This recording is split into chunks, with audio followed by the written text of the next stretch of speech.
Hi guys, ഇന്ന് എൻ്റെ എല്ലാ പണിയും കഴിഞ്ഞ് നാമം ചൊല്ലി കഴിഞ്ഞപ്പോഴുണ്ട് ബിലോഷേട്ടൻ വന്നപ്പോൾ എനിക്കൊരു മുട്ടൻ പണിയും കൊണ്ട് വന്നിട്ടുണ്ട് ഗായ്സ്. വാള ഇത് നമുക്ക് എങ്ങനെ കറി വെക്കാന്ന് നോക്കാം. ആദ്യം തന്നെ നമുക്ക് പുളിവെള്ളത്തിലെ വിനാഗിരി ചേർത്തിട്ട് നമുക്ക് അതിൽ മുക്കി വെക്കാം. ഇതിലിങ്ങനെ മുക്കി വെക്കാം കേട്ടാ.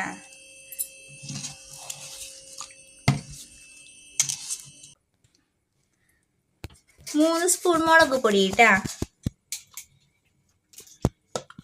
1 സ്പൂൺ മഞ്ഞൾപ്പൊടി, മല്ലിപ്പൊടി 3 സ്പൂൺ ഇട്ടാ, കുഞ്ഞ സ്പൂണായ കാരണമാണ്. ഇതൊന്നിങ്ങനെ മിക്സ് ചെയ്ത് വെക്കാം. നമുക്ക് മൺചട്ടി വെക്കാം കേട്ടാ. മൺചട്ടിയിൽ വെച്ചിട്ടുണ്ടെങ്കിൽ മീൻ കറിയൊക്കെ നല്ല ടേസ്റ്റ് ആയിരിക്കും കേട്ടാ. ചൂടാവട്ടെ കേട്ടാ. വെളിച്ചെണ്ണ ഒഴിക്കാട്ടാ.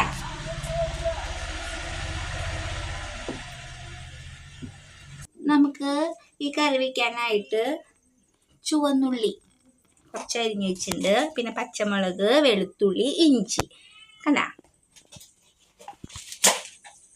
വെളിച്ചെണ്ണ ചൂടായിട്ട് ഇനി നമുക്ക് കടുക് പൊട്ടിക്കാം. അതിന് 1 സ്പൂൺ കടുക് നമുക്കിതിൽ ഇടാട്ടാ.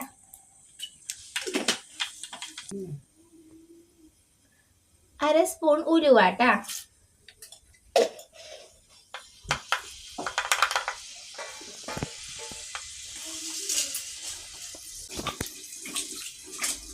ഇനി നമുക്ക് ചുവന്നുള്ളി,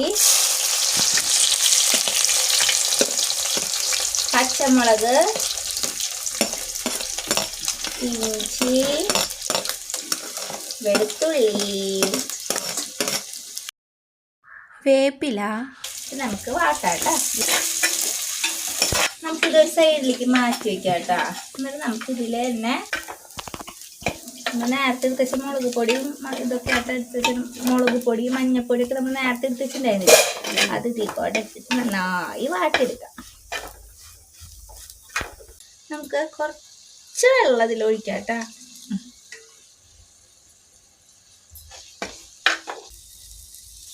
ഇത് കണ്ട ഇതേ പരുവാകുമ്പോൾ നമുക്ക് ഇതിലേക്ക് കുടപ്പുളി ഇട്ടുവെച്ചാൽ വെള്ളം ഒഴിച്ചു കൊടുക്കാം കേട്ടോ.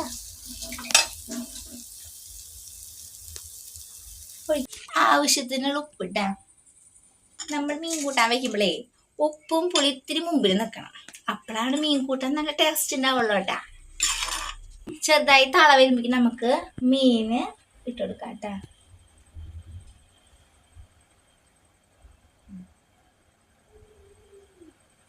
ഇനി നമുക്കിതൊന്ന് മൂടി വെച്ച് വേവിക്കാട്ടാ.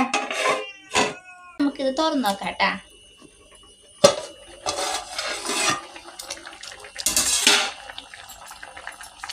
നമുക്കിതിലേക്ക് ഫിഷ് മസാല ചേർക്കാട്ടാ.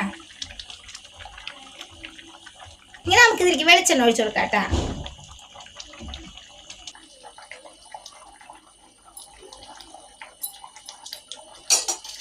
ചാറിൽ ഉപ്പ് പിടിച്ചിട്ടുണ്ട് കേട്ടാ. മീനിൽ ഉപ്പ് പിടിക്കാൻ ഒരു 3 മണിക്കൂർ കഴിയുമ്പോൾ നല്ല ടേസ്റ്റ് ആയിരിക്കും കേട്ടാ. കാരണം മീനിൽ ഉപ്പും പുളിയൊക്കെ മീനിൽ പിടിക്കും, അപ്പം നല്ല ടേസ്റ്റ് ആയിരിക്കും. ഇതുപോലൊക്കെ ഒന്ന് പരീക്ഷിച്ച് നോക്കിയോളാം.